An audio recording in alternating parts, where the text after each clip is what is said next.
and I'm going to be showing you some from the past.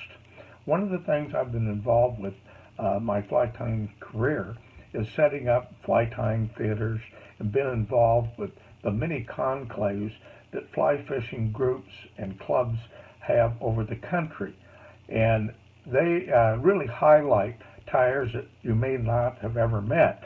And one of the best ones is one in Idaho, both the Western Idaho Expo and the Eastern Idaho Expo, which is in Idaho Falls. They've been doing these fly tying get-togethers for a long time. We're talking over 30 years. So I want to do some highlights from some that I filmed in 2009 and 2010. And you'll get a chance to meet some names you know, and maybe some names you didn't know. And one of the nice things about tying at these expos is all the excitement and sounds of people going around telling lots and lots of fly fishing stories. Most of them may be exaggerated. But one of the nice things about the theater is you get a chance to listen to the tyers talk about their experiences and answer questions. I think you're going to enjoy them.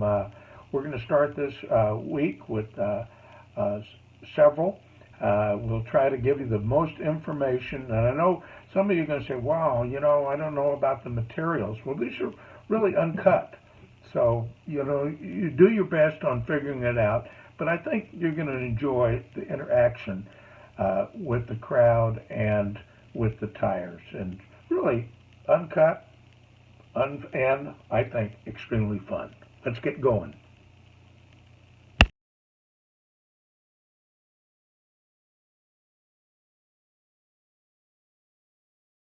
And the next fly I'm going to do is a humpy dry fly.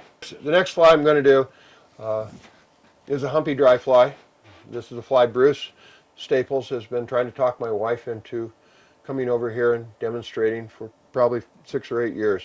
And since she's now kind of quit tying flies, it's just not going to happen. So I'm going to do it. And she said, she gave me permission. It was one of my wife's favorite flies and one of the things that she became very well known for tying. It used to be an extremely popular fly when we were commercially tying flies in the Jackson area in the 70s and early 80s. And I believe one winter she did, if you can imagine this, 60 dozen size 12 yellow humpies. It didn't include any of the other sizes, any of the other colors that we did, just 60 dozen size 12 yellow ones, which was the most popular of the flies. To make these, and one of the tough parts about a humpy fly, dry fly, is getting the proportions to come out even, and so that whether you're tying a size 4 for Atlantic salmon or you're tying a size 18 for a fussy trout, the proportions will come out the same as long as you follow the proportions that were designed back, that we worked on designing back in the 70s. The first and critical aspect is the tail. Tail is, I've come to like using elk leg or elk hock, a dark brown stiff material. It blends in very nicely. It can be a part of a beetle, part of a stonefly, part of a, you can also grasshopper, part, or a caddis, beetle, whatever the fish thinks it may be. It's kind of a nondescript fly, but it, in some regards, it's not really a tractor fly. Tractor flies, to me, are something that does not represent anything necessarily, and the trout take it for some reason that we may not ever understand. A humpy is not an attractor. It's a searching fly. It represents a lot of things. But using the stiff elk hock, elk hair tail, this is the most critical aspect of this fly, so that if we get the proportion and measurements of this part right, then the rest of the fly falls right into place. The tail needs to extend off the back of the hook a same length as the hook shank. Now, I've marked my scissors with marks, and these relate to dry fly hook shank lengths so that I can measure proportions of dry flies. The tail is tied in at the halfway point of the hook shank, not forwards, and this becomes our measuring elements for the rest of the fly. The tail is the correct length, one hook shank length. In this case, it was a little bit long, so I'm going to snip that off. If the tail's too long, then the whole fly is out of proportion.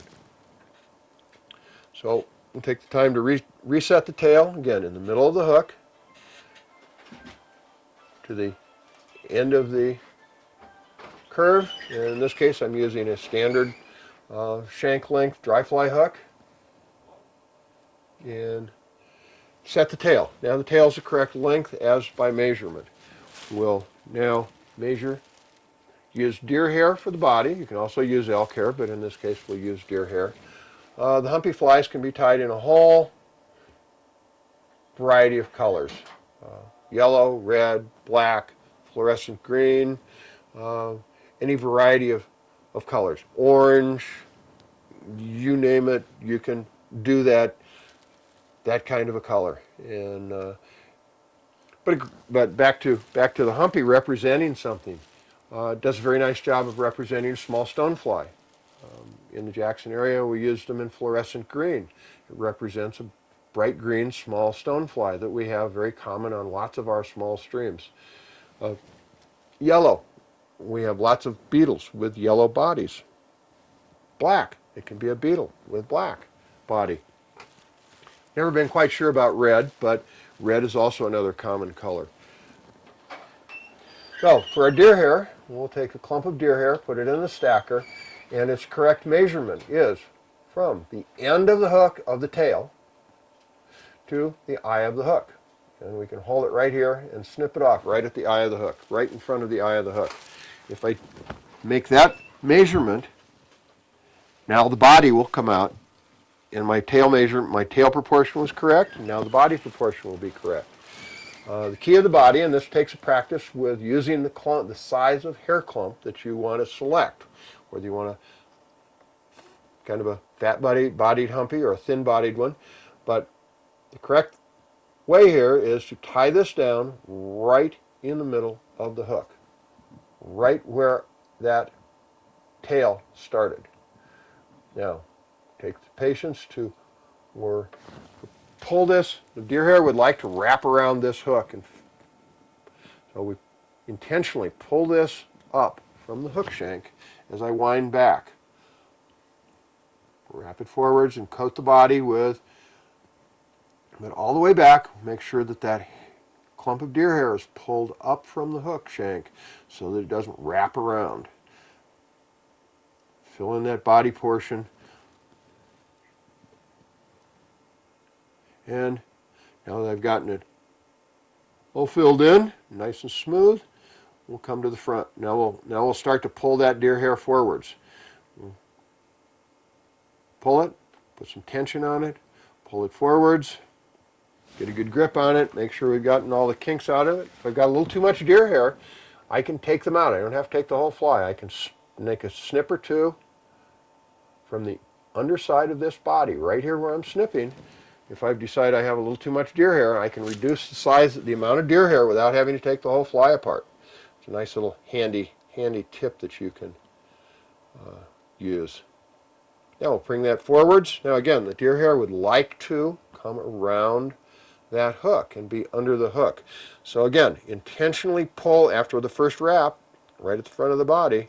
We'll pull that deer hair up so that it's tightened on top of the hook shank. Now we'll make 3 or 4 wraps behind the wing and then wrap in front. Now we can leave the wing like this in one solid clump. Some of the early humpies were, or I prefer to divide them. And I like to keep the wings so they stand up and stay straight instead of wanting to lean forwards over the eye of the hook. And now to do that best, we'll wrap around the base of each of these wings, kind of like you would on the wing of one of the wolf type patterns as well. And that will make sure that these wings stay up and stand up straight and tall while we fish that fly. Well, there's the proportions on the Humpy. And if I do that tail right the first time,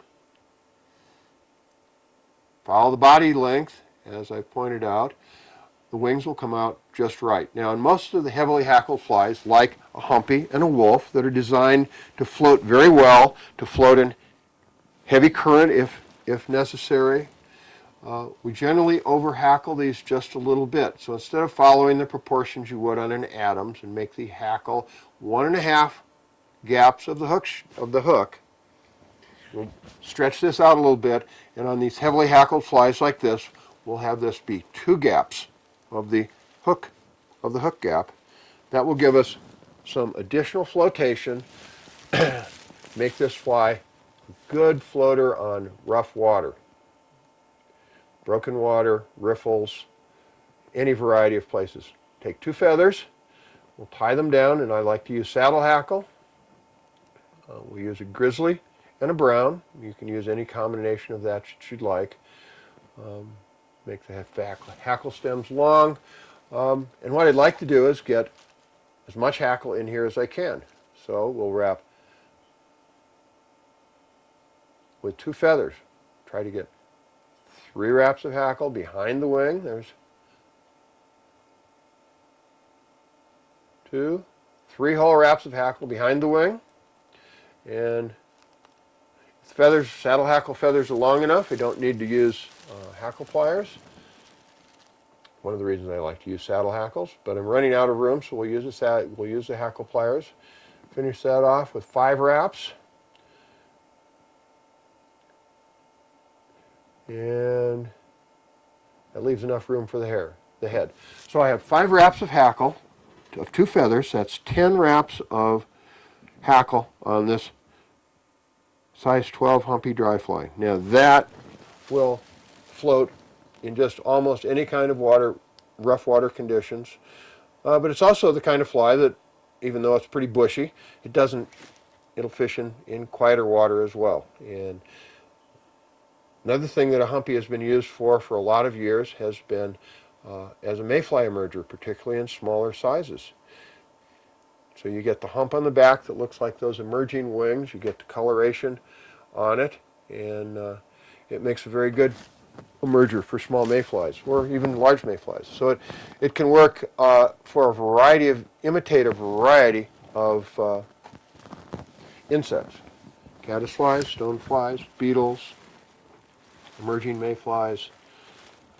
It's kind of an all-purpose fly, and in recent years, because of foam and other interests, it's kind of been overlooked, I think, and the Humpy isn't as used in as many fly boxes as it used to. It's still a fly that will catch fish anywhere, whether it's New Zealand, here, just absolutely any place that you might want to take it.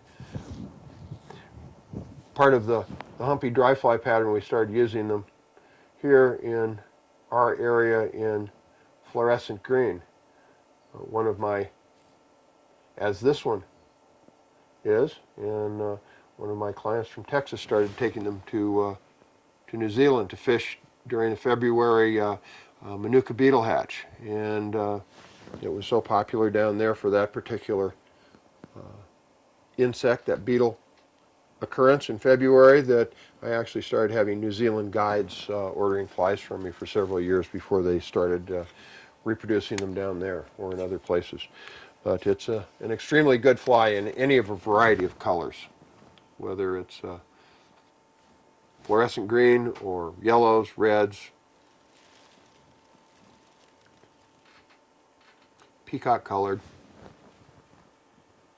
One of Jack Dennis's variations is a royal Humpy, and you can actually do this with instead of deer hair wings, with calftail wings. But you can also make the body as per a royal wolf with 2 sections of peacock and the red center. Makes it very much look like a flying ant, and can be a very effective fly for that. In that